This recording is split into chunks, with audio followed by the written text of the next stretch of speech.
E dentre os meios, nós temos dois tipos em especial, que é um meio líquido e um meio sólido. Em qual condição se usa o meio líquido ou meio sólido? Depende muito da característica ou daquilo que se quer observar. Se você pretende observar as estruturas de colônia, como está formatada a colônia, a cor que ela oferece para a visualização, um meio sólido é mais indicado para esta condição. Ou você precisa que alguns sítios, alguns pontos, haja uma reação química característica para fazer uma análise. Então existem meios sólidos específicos para isso. Os meios líquidos, de um modo geral, são meios para crescer as bactérias. Então são meios de enriquecimento. Existem meios líquidos que diferenciam ou selecionam bactérias, mas de um modo geral, os meios líquidos necessitam aí, teoricamente, de um tempo a mais e não são tão adequados assim para fazer as diferenciações. Tá? Para a questão do cultivo, as bactérias, obviamente, elas precisam se proliferar. A velocidade de proliferação e a velocidade na qual nós seremos capazes de visualizar um crescimento bacteriano é muito relativo. Ele é relativo ao quê? A quantidade de bactérias presentes ali no meio e a viabilidade destas bactérias. Se você fez uma coleta de forma inadequada e muitas das bactérias que estavam ali morreram, as poucas que sobraram necessitarão de mais tempo para replicar, para que nós sejamos capazes de observar ali as colônias bacterianas. Agora, se houver uma quantidade muito reduzida de bactérias, necessitará mais tempo também para nós observarmos um crescimento bacteriano. Geralmente, nestas condições, existe um tempo mínimo que nós esperamos para fazer o diagnóstico, para fazer a observação, que é um tempo de 12 horas, mais ou menos. Então, esse é um ponto negativo do cultivo. Ele tem um processo demorado para ocorrer. E veja, nem todas as bactérias nós conseguimos observar na coloração de grã, porque às vezes a quantidade é muito pequena.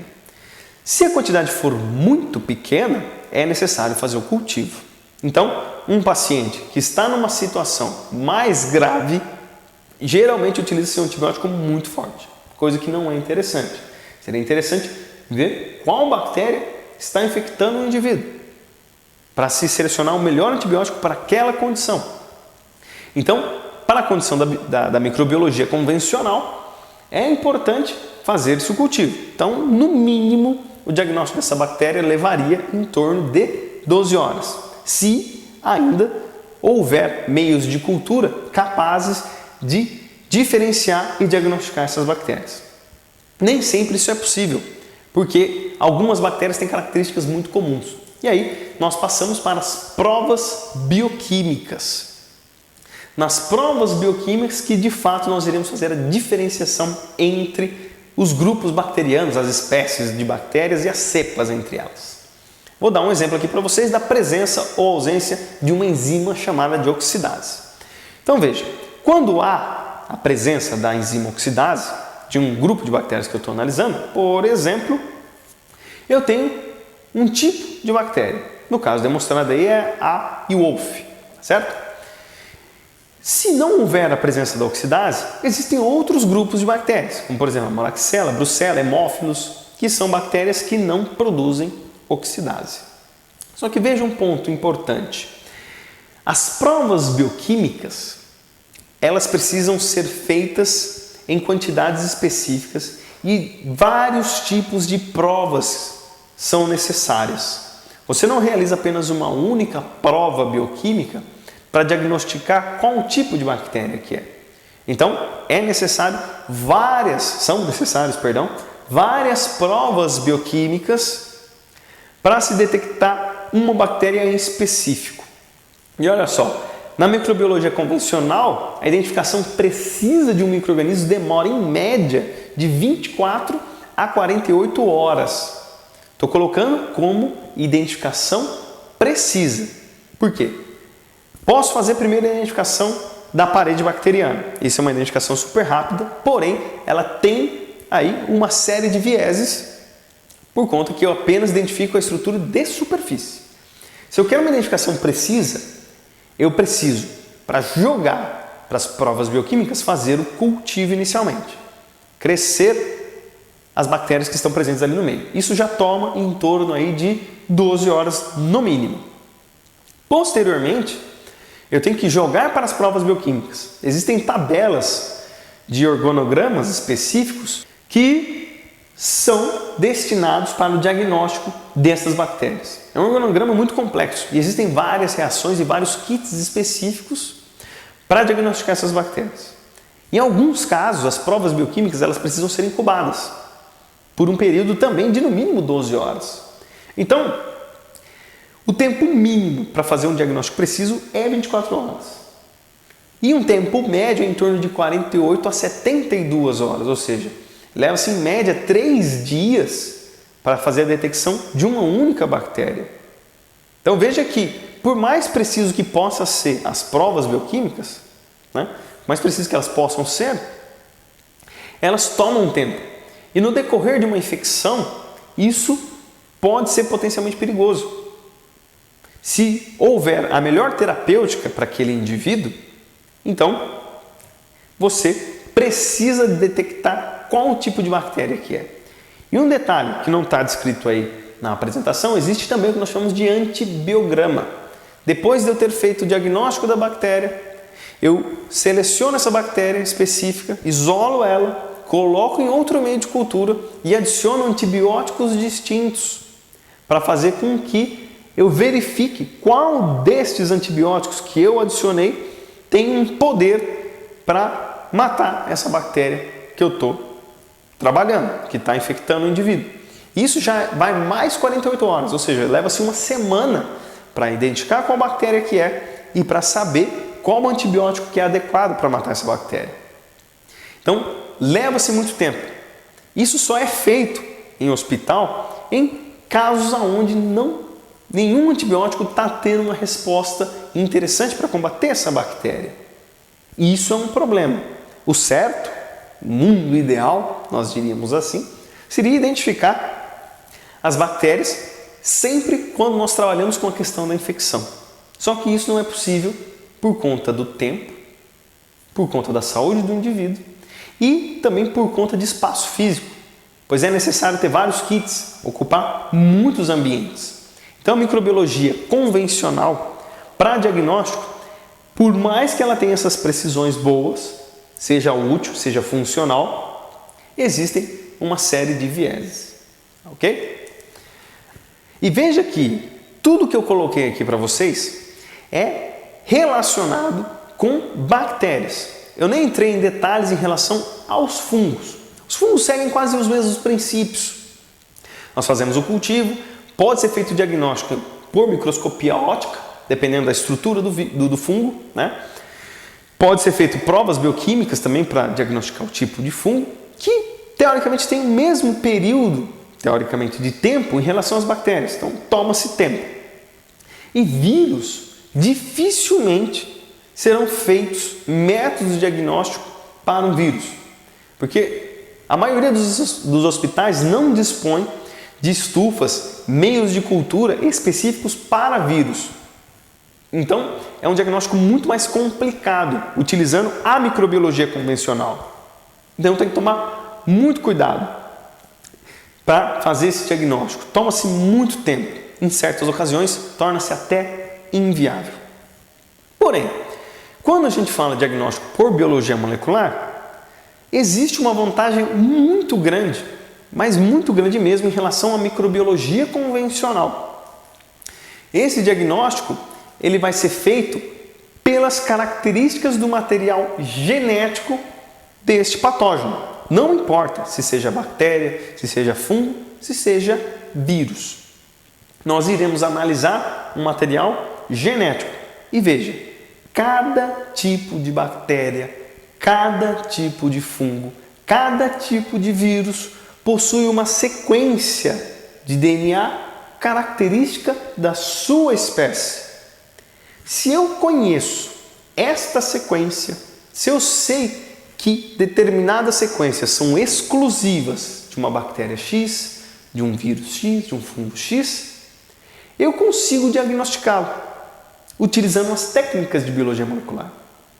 Então, como você pode olhar aí na figura, vamos caracterizar aí duas bactérias, a bactéria A e a bactéria B. Sei que elas são diferentes, porém, eu não sei, teoricamente, qual é qual.